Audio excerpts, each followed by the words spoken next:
Shalom, selamat pagi, selamat beribadah buat kita semua di rumah masing-masing.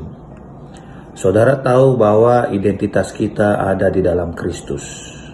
Jadi sama seperti Kristus, begitulah kita.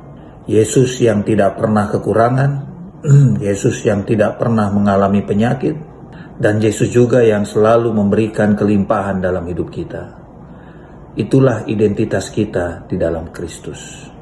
Sehingga Mazmur Daud pasal 23 mengatakan, Tuhan adalah gembalaku, takkan kekurangan aku.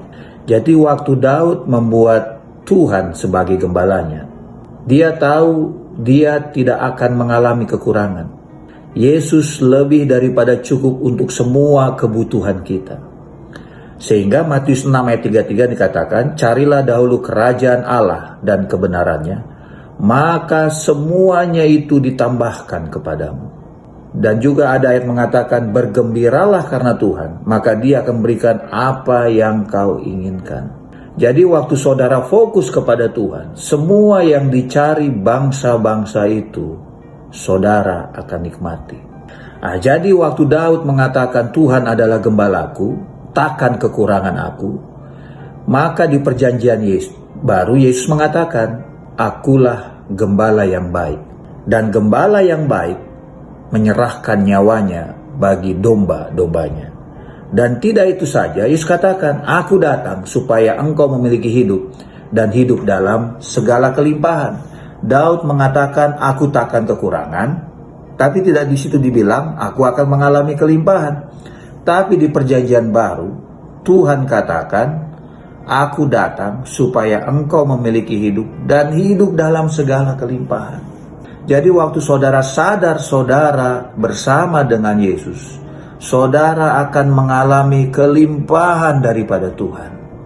Harapkan kelimpahan dalam hidup saudara karena Yesus bersama dengan saudara. Jadi kalau seorang presiden saudara, contohnya Presiden Republik Indonesia, dia akan mengalami fasilitas daripada negara ini.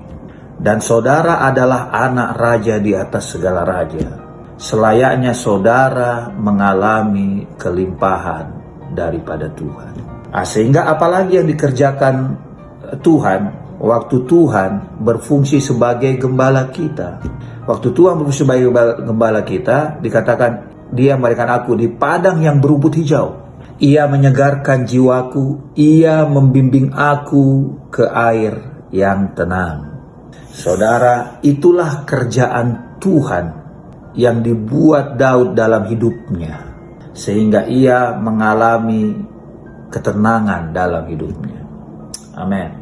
Jadi saudara, waktu saudara mengalami kelimpahan daripada Tuhan itu, sama seperti waktu Tuhan membuat mujizat, memberi makan 5.000 laki-laki itu. Mereka hanya punya 5 roti dan 2 ikan.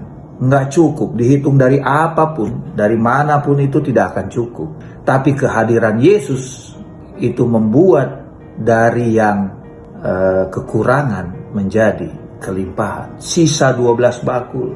Kemudian juga waktu perkawinan di Kana, anggurnya habis, tidak ada anggur. Maka Tuhan merubah air menjadi anggur. Dari yang tidak ada menjadi ada, seperti yang dikatakan di kitab Roma, firman-Nya menjadikan dari yang tidak ada menjadi ada.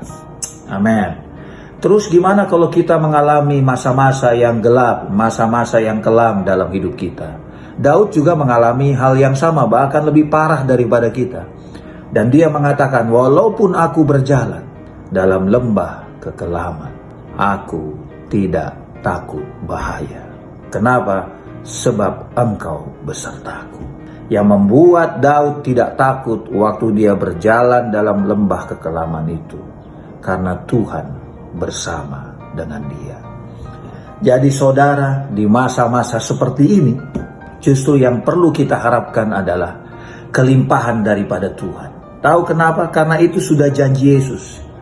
Itu sudah pernyataan Dia, bahwa kehadiran Dia akan membawa kelimpahan dalam hidup kita masing-masing.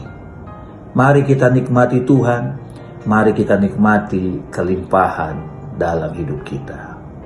Amin. Mari kita berdoa. Bapa, terima kasih Tuhan buat anugerah-Mu yang luar biasa. Secara khusus hamba-Mu berdoa buat jemaat yang beribadah di rumah masing-masing. Biarlah semua mereka mengalami kelimpahan daripada Tuhan.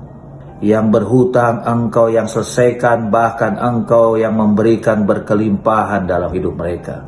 Yang sakit Engkau sembuhkan, tidak hanya itu Engkau membuat kesehatan dalam hidup mereka. Yang kekurangan juga Engkau membawa kelimpahan dalam hidup mereka. Yang mengalami duka cita, Engkau yang memberikan sukacita dalam hidup mereka. Engkau yang memberikan damai sejahtera dalam hidup mereka. Terima kasih Bapa, dan biarlah kami bisa menikmati Tuhan dalam setiap masa kehidupan kami. Terima kasih Bapa buat anugerah-Mu yang luar biasa. Di dalam nama Yesus. Amin.